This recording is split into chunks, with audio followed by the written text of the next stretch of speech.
Yeah. Okay. Hey everyone, we are the Bow Books. I'm Karsten, if you don't know my name. We are the Bow Books. We are the Bow Book Reviewers. I'm Karsten. And I'm Avon. And welcome to today's live. We're really excited for today as we have the amazing author Dave Johnson here to talk to us about his amazing book, Stuck in Time. We absolutely love this book. It's historical fiction. You know, I love historical fiction. And yeah, but before we start this live, we're going to wait a few minutes just to let people join so as many people can watch this live. But also today we're not going to be worrying too much about the numbers because we are on our private Happy Every Chapter group and there's only like 25 people, I think, on that. So we won't worry too much about who's here and who's not. But anyways, we'll be back in about 45 seconds.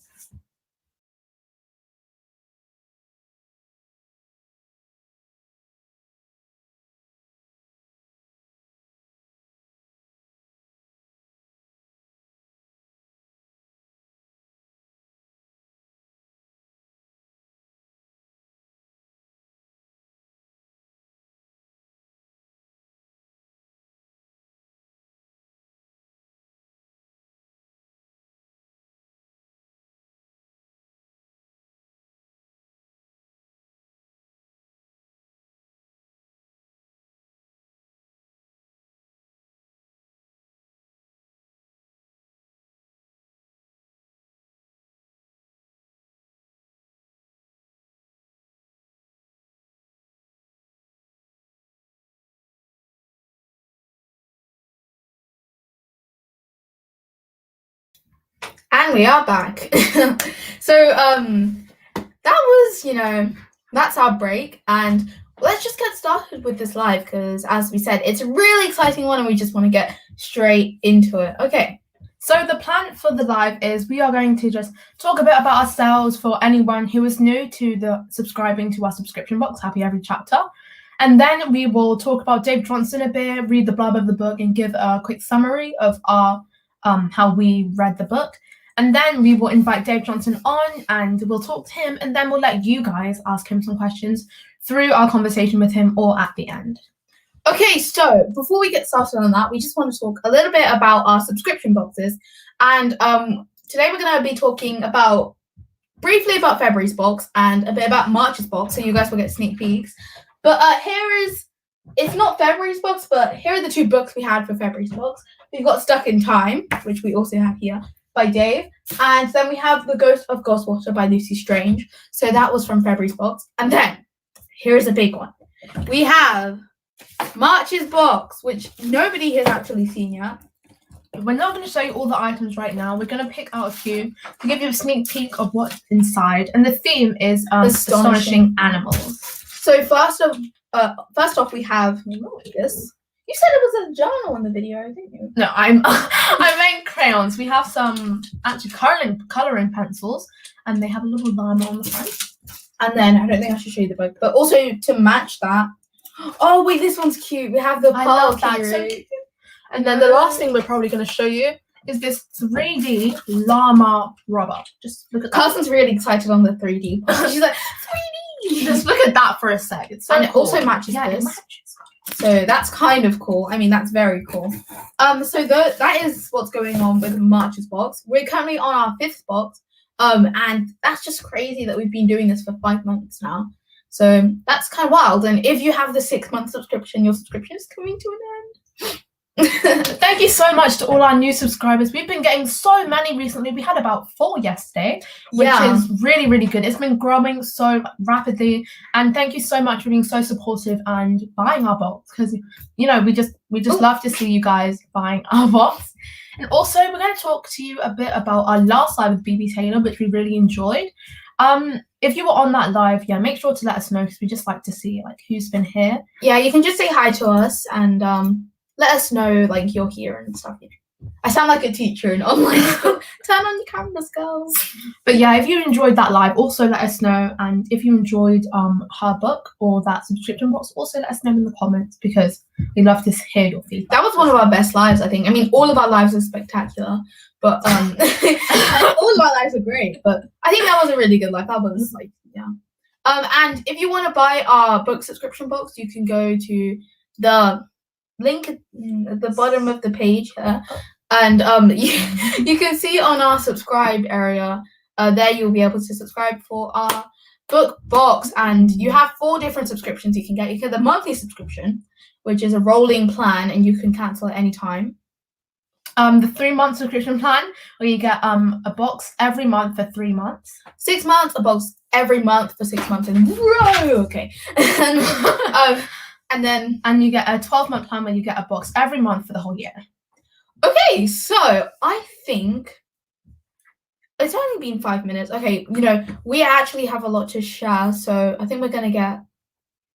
What am I saying? I completely lost track of what I was saying. Anyway, so for those of you that have just joined, or I don't know if you have joined or not, but we are going to. I'm kind of rambling, aren't I? We're going to be talking to Dave Johnson, who is the author of this beautiful book, Stuck in Time. And beforehand, we're gonna tell you a bit about it. So Carson's actually been reading this book. I've read quite a bit of it, but Carson probably knows more about it than I do. So this book is about the siblings Lucy, Robert, and James. Correct me if I'm wrong.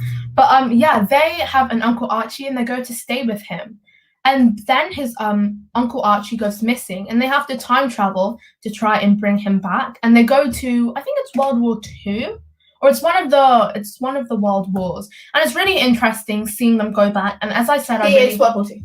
Okay. That was a bit of a late response. And in seeing them, I just love historical fiction so much, and I was so happy because I haven't been able to find that many historical fiction books recently. But then we found this book, and I really liked it.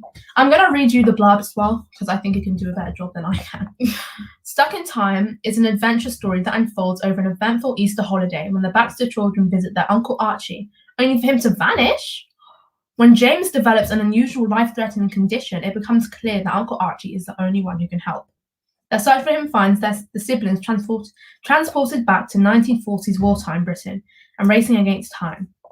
Can they find Uncle Archie and solve the mystery that took him back, or they get stuck there forever? It sounds like, when I first read that, I just thought that, I thought we needed to have it in our box because I just love it. It fits perfectly with our theme. It's such an interesting, indulging. Can I use that word, indulging? Does that make sense? Yeah. Indulging book. And I really love it. Okay, before we carry on. Oh, hi girls. Well done for all of your achievements so far. Your mum and dad must be so proud of you. Keep up your good work. Thank you so much, Busy Lizzie. That is really I nice. love that name, Busy I know, Lizzie. it rolls off the tongue so well. So nice to see you here. Thank you for coming. Also, a quick thing I wanted to mention is that if you missed out on any of our past boxes, don't you worry, because you can go back to our website at the bottom of the screen, and you can go and buy our past boxes. And so if your friend told you, oh, I got February's box, you definitely buy it, but you didn't get round to buying it, just go onto our website, and hopefully, if it's not sold out, it should be there as a one-off box which you can buy. So yeah, as Kirsten said, don't fret if you've missed a box and you really want to get it. And it's also good because if you like the theme of astonishing animals, but don't read it, because personally, I do read historical fiction, but it's not my favorite genre, but this book is worth it. But if I was thinking that I like animals and I want to buy the Astonishing Animals box, but not the others, you could just buy that. Or if I want to buy the Haunting Historicals, they're a box, and you could just do that. Okay, I think I'm going to take this down now. Oh, you can also order on Cratejoy as well. You can order our subscription boxes there. That's one thing we've got to mention. But yeah, welcome everyone who's just joined. Thank you for the love hearts. The hearts and the... What was I saying again? The likes and the hearts. There we go. I'm a bit bad at this. I'm a bit rusty, aren't I? Anyways, okay, so I think we're going to be getting Dave on soon. Before we do that, I'm just going to talk a bit about what's going on right now. So of course we've got March's box out, and we've got school tomorrow, which is just, what are your thoughts on that? I do not want to go back to school. It's too much social interaction. It's too much stress, too much homework. People say that we look so charismatic and we know what to say on live and stuff. It's not like that in real life. It's not like that. I mean, I find it easier talking to strangers than to my actual friends. Yeah, I feel like in a community, we're best friends now. Yeah, talking to you guys on live is easier than talking to people I know. If that makes sense. It doesn't make sense at all. But yeah, so I have a couple things to do after this. I'm gonna check. I'm gonna pack my bag and then check it 10 times through. Because fun fact, my science book always gets lost. all the time. Sometimes I come to Kirsten. She's always asking me for money. I'm like, oh, cousin, can I'm exposing myself, but cousin, can I borrow your science book? Even if it's like got the answers in it, even if she's written in it, at least it will look like I have it there. Even if like, because hopefully we don't use it in the lesson, but like it won't look like I've forgotten it, you know? So, yeah, that's why I'm going to check my bag 10 times through to make sure I have everything I need. All right, so we have hit the 10-minute mark, and I think we're going to now invite our fabulous author Dave Johnson onto the live. So everyone get ready, make sure you share this live so as many people can see him, because this is exclusive, you guys. Not many people get to be in a live with an author every day. And if you might be watching this on like Facebook later on, because you might be watching on our main account, because there we have what would you call it? You guys have the exclusivity. You get to see it first. Is that the word? Yeah. But yeah, you guys get to see it first, and then we'll upload it to our Facebook group. No, to our actual Facebook Bower Books account later. Anyways, enough rambling from me. Let's give a warm welcome to Dave Johnson. Oh, you're cut out, Kirsten. She's gone. Hi, Dave. Hi, Dave. How are you doing? Hi there. Nice to be here. Thank you so much for coming. I'm clapping so much. Thank you. It's so nice to have you here. So if you guys have anything you want to say, just say hello, maybe in the comments. I think Dave would love to see that. And yeah, along the live, if you have any questions for Dave, make sure you leave them in the comments and we'll read them out as we go. But our first question for you is that we obviously know a bit about you, but just tell the audience a bit about yourself, you know, some fun facts about you. Okay. Well, you know my name. It's Dave Johnson because it's written on the book. I grew up in an RAF family. So my dad was in the Air Force, and we travelled all around the world, really. I spent a lot of time in Singapore, which was a great place to be. When I was younger, we were in Cyprus, in Germany and Holland as well, but I don't remember that. I was just a baby then. So I got used to the idea of just moving on somewhere else every kind of 3 years or so. Eventually, I came back to England when my parents came back from Singapore, and what I'd always wanted to do was go to art college, and that's what I did. So initially, I was an art student, first in a town called Stafford, where I was there for a year. And then after that, I was in Liverpool for 3 years, and had a great time there. It was the, you know, I'd always loved the Beatles. Now some of you may never have heard of the Beatles, but they were an important band in their day, and they came from Liverpool. In fact, one of them actually went to the same art school that I went to. Oh wow! Oh, and then and two more. Paul, that was John Lennon. Paul McCartney and George Harrison. They were at the grammar school, which was right next door to the art school. So it was great, kind of walking in their footsteps. And what I did after that was I became a textile designer. That was the course that I took at art school, and I was designing the patterns, really, the patterns that go on fabrics. At art school, we actually screen printed them. We made our own fabrics. But when I left, I was working freelance, which was basically painting onto paper and then selling those designs to kind of companies all around the world. I did that working alongside my wife, who I met at art school there too. And then I started teaching in art schools and universities the same subject, and I did that for years and years and years.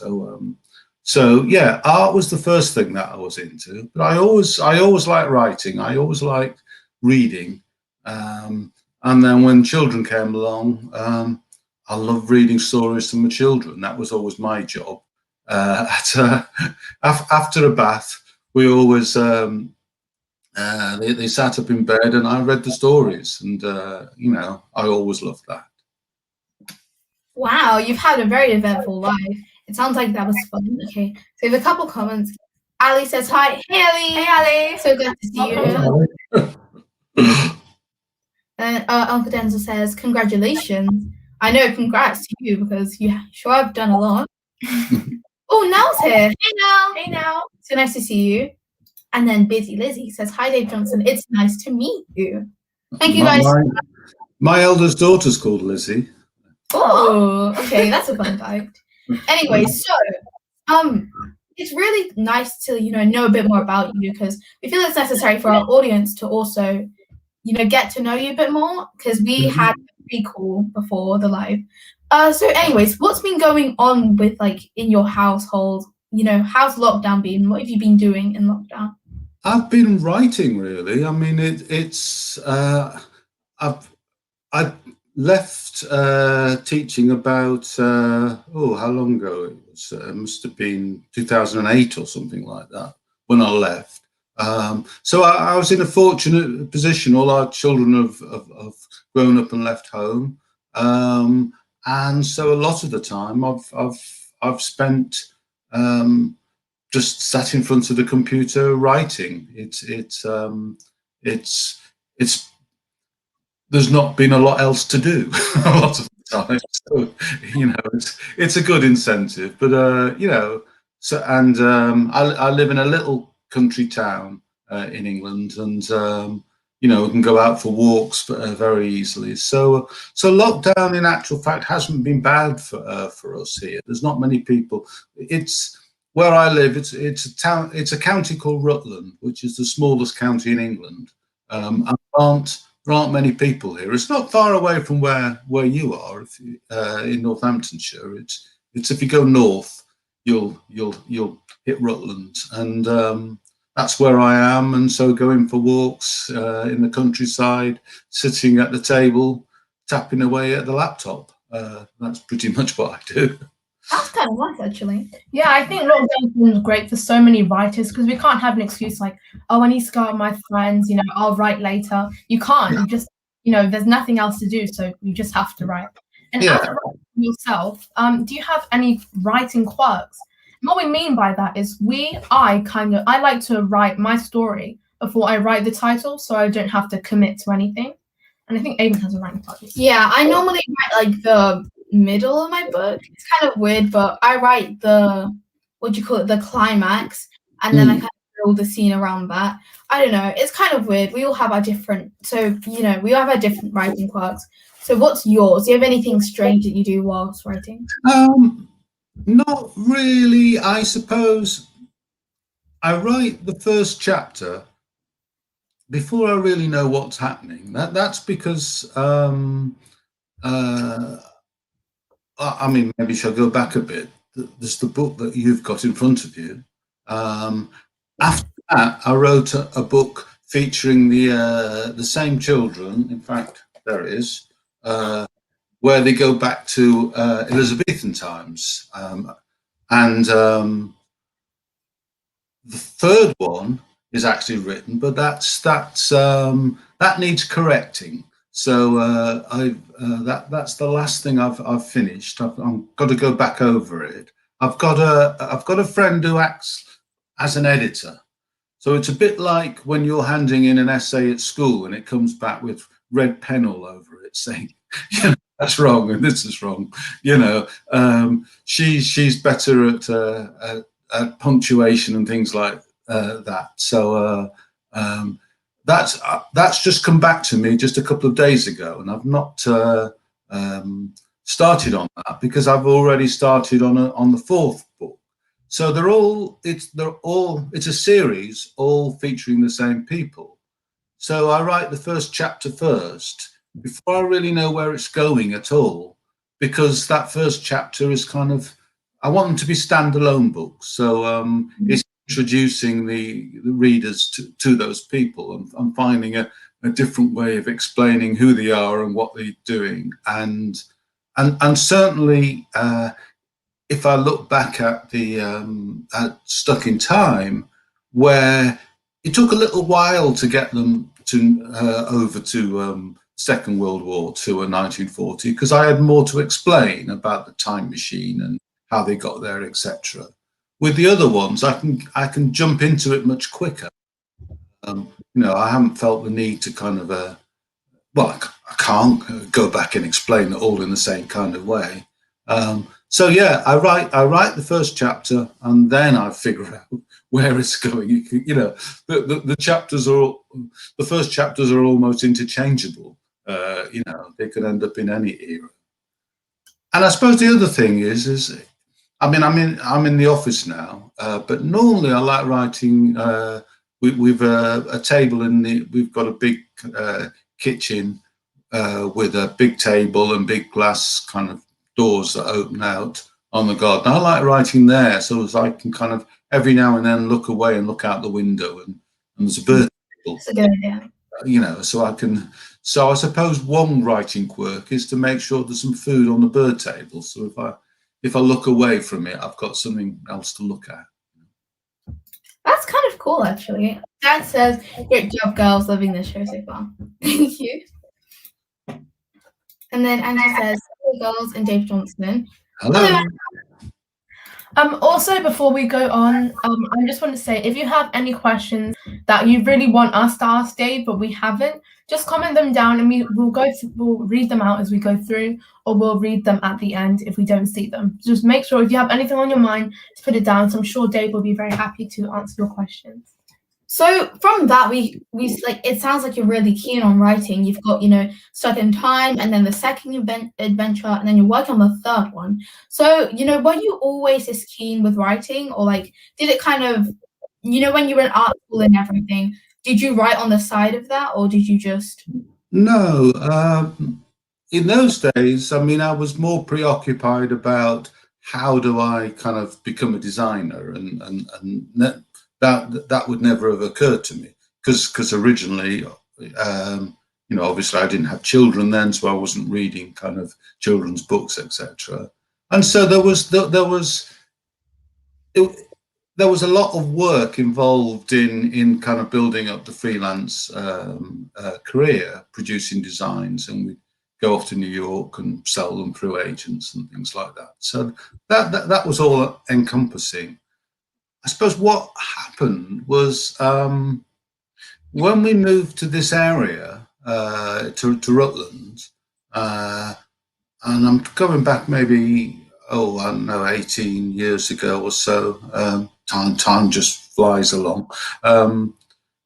We lived in a little village about 4 miles from where I live now, and there was a great kind of village atmosphere. Really, lots of kids all went to the same school. You'd meet them all at the bus stop where the school bus picked them up, and there was a village pantomime suggested.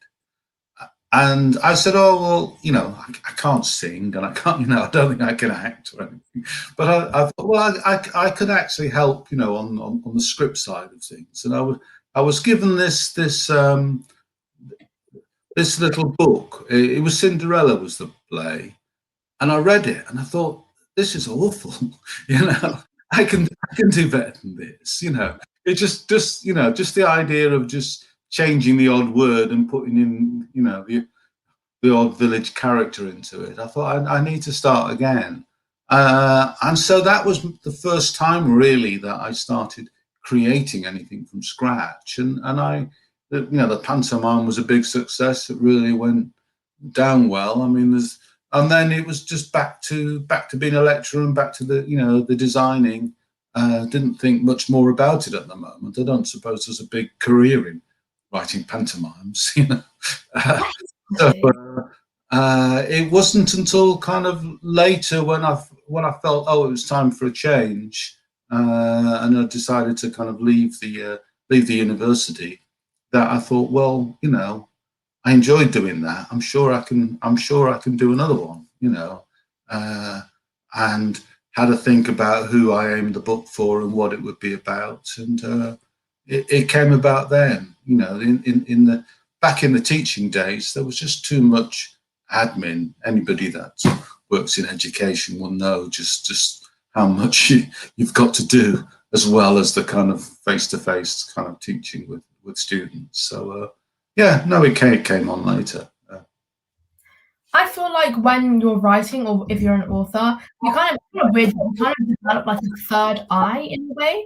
Like when you're reading through something, like you have your normal eyes that are just reading through it. Yeah. But then you have your third eye that's like, oh, this could change, you know, like that doesn't sound quite right, you know? And it's kind of like a superpower, because we kind of just have that little hidden talent that no one else really does. Normally when people just read it, they're like, oh, yeah, that's cool. Yeah, that's a cool play. But a writer could be like, oh, I could add this, change the plot. You know, it needs to, there needs to be more like time between the climax of the story and the beginning. So yeah, I think that's really cool. And we also have a comment here. Just landing on this now, and it's interesting. Thank you so much. In case you didn't catch the first bit, here we are talking about this book, Stubbed in Time by Dave Johnson. And he is joining us, answering some questions that we have. So yeah, it's a fun time. Please stick around. So, Stubbed in Time is a historical fiction. But what kind of led you into writing this genre? Did you always like it, or were you more of that child that like different genres like fantasy and stuff? And like also that? adding on to that, like, did you get inspired to write? Like, I know Kirsten, she watched and read Jacqueline Wilson's Hetty Feather series. So that made her want to write her book. What's like your story behind it? I suppose, I mean, a lot of the kind of stories that are, you know, the kind of fantasy side of things weren't around when I was a child. So that's a kind of a new thing. I always liked history. I mean, if I go back to school days, you know, I took A levels. The 3 A levels I took were art, which was my first love, history and English. So in a way, now I've kind of, you know, I felt, oh, right, I've kind of done art now. I've been doing it for years. I want to do something different. So I've combined the other two things that I liked. If I think about, well, why did I write that book? Why 1940? Well, people often say, well, start with something you know about. No, I wasn't alive in 1940. Otherwise, I would feel a bit decrepit now. I feel fit and healthy. No, I felt I knew about it because my dad was in the Air Force. You know, he was originally from Jamaica, and he joined up during the war into the Air Force and came over on a boat, very much like the Windrush kind of generation. Only he was before that. So it was. I'm not sure exactly. It was in the 40s, not right at the beginning of the war. And so he went through the war. He was in England the whole time of the war. But as I mentioned, we always lived on RAF camps. So at the entrance to an RAF camp, there was usually a plane. And when I was young, it was usually a Spitfire, which was a Second World War plane. And, you know, there were air raid shelters kind of everywhere that we'd play on. And even when you went to a city, there were spaces where houses used to have been that had been bombed. So, you know, and you call them bomb sites. Nowadays, it would just be a redevelopment area. And you think, oh, right, they pull something down and putting up a block of flats. But in those days, there were spaces that just stayed like that with lots of discarded broken bricks everywhere and people playing football on them and things. So it was closer to me then. And then if I come on to the book that I've just written, this just published, this one, and in that one they go back to Elizabethan times.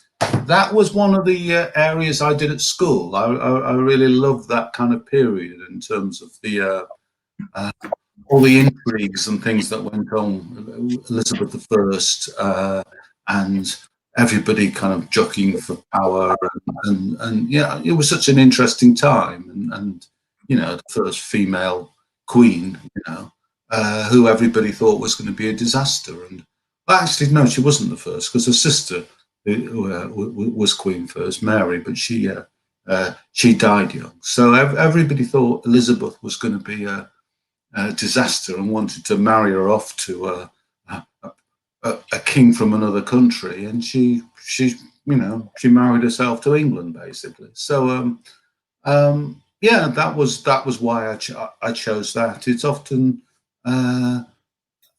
finding something that interests you, and of late, and I suppose this differs from the book in front of you, which is very much an adventure story. What I've been trying to do with the books I'm writing now is actually weave in a few more actual historical figures. So obviously William Shakespeare and Queen Elizabeth feature in the Elizabethan one. In the one that is just a pile of paper with red marks all over that I've got to correct, that one they go back to Dickensian times. They meet Charles Dickens when he was a 13-year-old, and there are various characters. I think you probably know Mary Prince. That was she was a slave, and she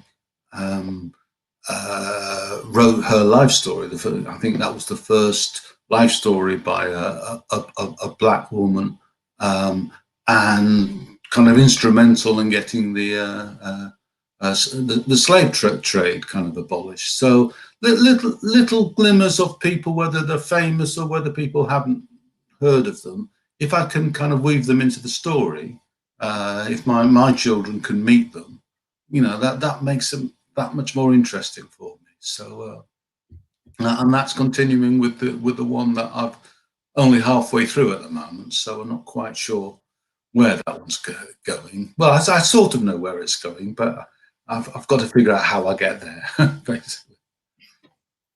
Okay, I think it's really cool that your dad was in the Air Force, because you can kind of like ask him questions and then he's actually been in it, so he can give you everything that happened. Yeah, that really works out. And when I was writing my books, sorry. Before we continue, Lizzie says, "You're a fantastic host, girls. Good job. So very talented. Thank you so much. You've been really supportive, and it's really nice to see that. And thank you for staying with us, because you've been here throughout. So that's really cool to see."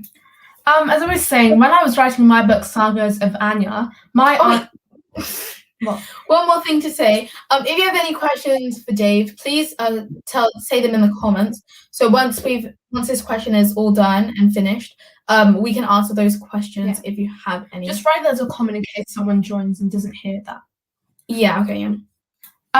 So when I was writing my book, Sagas of Anya, it's about a young girl called Anya whose mum dies, and my auntie was about 7 or 8 when her mum died, and that was quite a while ago. So I went and asked her about the grief and the loss of mother and how hard it was on her, because she was a bit old enough to remember it, but my mum was only about 1, 2, or 3 years old. It was a day before her second birthday, or was it first? So yeah, the day before your birthday, your mum passes. That's a bit sad. We also have another question for you. This is just a fun question, but do you have any hobbies? Because we've had people playing ukulele, we've had people that live on a boat in the middle of a canal or in a river in the Netherlands. I thought you meant the canal, boat now. Oh no. So do you have any hobbies or interesting facts about yourself? I don't have much time for hobbies, really. I like growing things. I've got an allotment, so I like growing. I grow food. I like growing flowers there, actually. So, and I like it, especially when there's lots and lots. Last summer, there was a flower called Sweet William, which we grew, and there were far too many of them. So, what was great was I could bring them all back, tie them in bunches, and stick them in a bucket outside the front door. Just by the wall, and say to people, help, because I live on the high street in the town that we're in, so I could say, help yourself. So that was great. And it was the same rhubarb. I had loads and loads of rhubarb, and we don't actually eat very much of that. I don't have a lot of puddings anymore, but being able to put all boxes of rhubarb out, and the same thing, people help themselves, and so you'd get strangers kind of, you know, walking along the pavement or just outside the door. Strangers would wind down the car windows and shout, you know, "Thank you for the rhubarb. We had a lovely rhubarb crumble last week," you know. And so I love it that we live in a community where kind of people talk to each other, etc. So in terms of hobbies, you know, unfortunately, I like watching Liverpool, who got beaten again. So I like watching football. I'm quite happy about that. Our dad, he's an Arsenal. We're an Arsenal family, so we support. Oh, Arsenal. He's quite happy. Your cousin doesn't care about football. So yeah, and I actually, well, I play a game called Walking Football actually, which I've just started. So it's got its own rules. There's a league, and you're not allowed to kind of kick people and knock people over. It's nice and gentle. So I enjoy playing that, but obviously because of the lockdown, etc. Haven't been any of that for a while, so I'm looking forward to when that gets going again. You know what you said about like growing stuff. I would, but I love having plants in my room and everything. I think they're kind of cute, and I like that nature feel. But I'm so terrible at taking care of my plants. I just like see them and they're like begging for water, and I'm like, oh, I'll do it in 10 minutes, and I forget that they're living creatures. It's kind of bad. Yeah. I'm not so good at houseplants, I must admit. I mean, there's one behind me over there. That every now and then I remember, you know, to water that. But it's more when things are outside and they're growing, then usually rain can kind of help to do the looking after. And I just like being in the open air. Shall I answer that question from Phoebe? Yeah, so let's just read it out. Anne says, my daughter Phoebe loves Stuck in Time. We noticed you self-published. What was the process like for you? Please, Anne, can you tell Phoebe that we said hi and thank you so much? Yeah, that really made a difference for me because originally I wrote the book, Stuck in Time, and then I tried traditional publishers and didn't get anywhere. Most of them, you know, said we don't publish anybody that hasn't already, you know, published books. And I thought, in the end, I thought, well, I'll just put it to one side. And then it was bizarrely, it wasn't the idea of publishing books first. It was the fact that a friend of ours is an actress, and I thought to myself, oh, it'd be really cool to do an audiobook of it. And I showed it to her and she liked it. And so it was when I started researching about audiobooks that I realized that the self-publishing kind of industry was there and that was an option. So for me, that was quite liberating. It meant that I could get the book out there. And in actual fact, in the kind of time that had gone on, once I'd kind of gone through the book again and getting it ready for self-publishing, I was able to make it much better than it was originally. So maybe it was turned down because it wasn't good enough. I don't know. But I've always been all right on the computer. I think having the kind of, I've worked on computers for quite a long time with the design business, because what started off painting onto paper ended up producing designs, on the computer as well. So that side of things didn't faze me, in terms of formatting the book and getting it ready. The audio book was a bit more to learn, really, in terms of how sound programs work, etc., and the technical, sending the stuff off and the waiting for that to be reviewed. So that was a big kind of learning kind of process. But on the whole, I found it fine. Really, it's kind of opened up the world for lots of people that wouldn't normally have been able to get their things in print.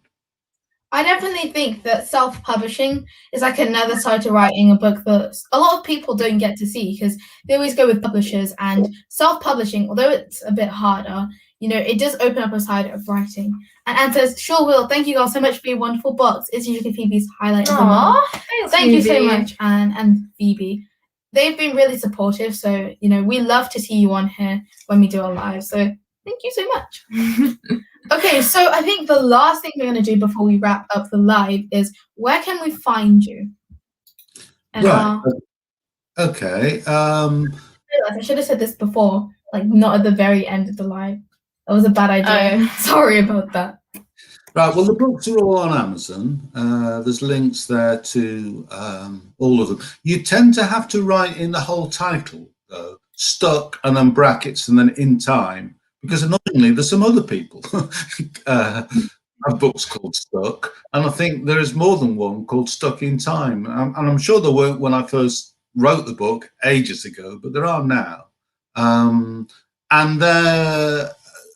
there's links there also to the other book, the Elizabethan book in the same series. So Amazon, they're all on. If anybody finds me on Instagram, where I'm at Stuck Dave Writes, by going to the homepage there, the bio, you can click on the link there, and that takes you to all the different sites, because there's different Amazons for people in America compared to if they're in India or Australia. So I thought, well, I'll put a few links on there to kind of help people find it, because as I say, unfortunately there are other books called Stuck in Time, and there are other people called Dave Johnson. Really, it's not exactly a very unusual name. So, but I'm stuck with it. Sorry about this. Please may you recite your Instagram.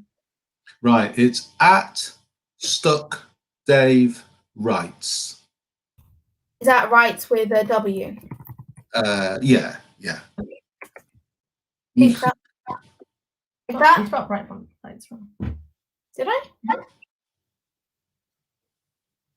Is that correct? Wait, is it W-R-I-G? No, T-E-S. She hasn't been to school in so long. She can't swear. That's really embarrassing. Oh, I'm sorry. I was thinking like Wright, like the surname. So that's why I was like, is it like Ian Wright? Yeah, like there's another. Unfortunately, there was another. That's so embarrassing. What did I say? That my Instagram? Yeah, I did say it was at Stuck Dave Writes, didn't I?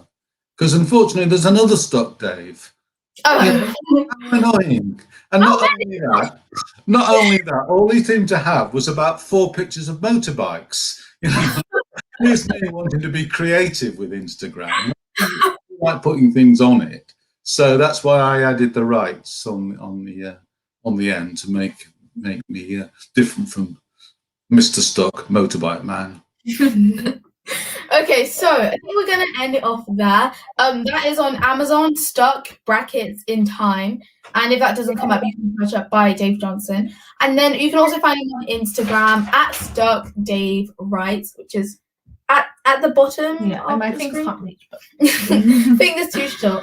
But anyways, thank you so much everyone who attended. It's been an awesome live, and most of all, thank you so much, Dave, for accepting to come on here. We hope you enjoyed. A pleasure. I enjoyed it. Thank you. It's been really lovely to see you on here. I keep doing what you're doing because your books are actually incredible. You don't even know. Oh, we have one more comment. Mm-hmm. We have, that says, Dave, great interview and what a lovely watch. What advice do you have for young authors who are trying to write and publish their own books? I'm sorry, but we only okay, yeah. Okay, yeah. Okay, I would say you just have to write. There are some times when I'm not quite sure what I'm supposed to be writing about, but I sit down and I just start writing, Yeah. And especially with, it's easy enough to kind of delete things afterwards and move things around. And I do quite a lot of that. So it's just a case of not waiting till everything's kind of perfect and sorted out and the right time. You just got to sit down and do it, and then you surprise yourself. Suddenly you find that, oh, I know where this story's going. So, I agree with that. Like, I'm sorry to cut you out, but I agree. Like, when I'm not sure what to write, if I just get started, that one sentence, my fingers just go typing on the keyboard, and it just like takes me to different places. And just start writing can really help you move along with writing. Yeah. All right, so I think we're going to round off this live here. It's been 45 minutes of absolute pleasure. Thank you so much, Dave, for coming. I've enjoyed it. Really enjoyed your Stuck in Time book, and we can't wait to read your sequels as well. Yes, good. And also, as well as just being like a nice read, it also teaches you some history, which I find really cool. So it's a good way to educate yourself with a fun book as well. Okay, and that's for the last time. Thank you so much, Faye, for coming on. It's been lovely to see you, and we hope you enjoyed. Thank you so much to the audience. Bye. Bye.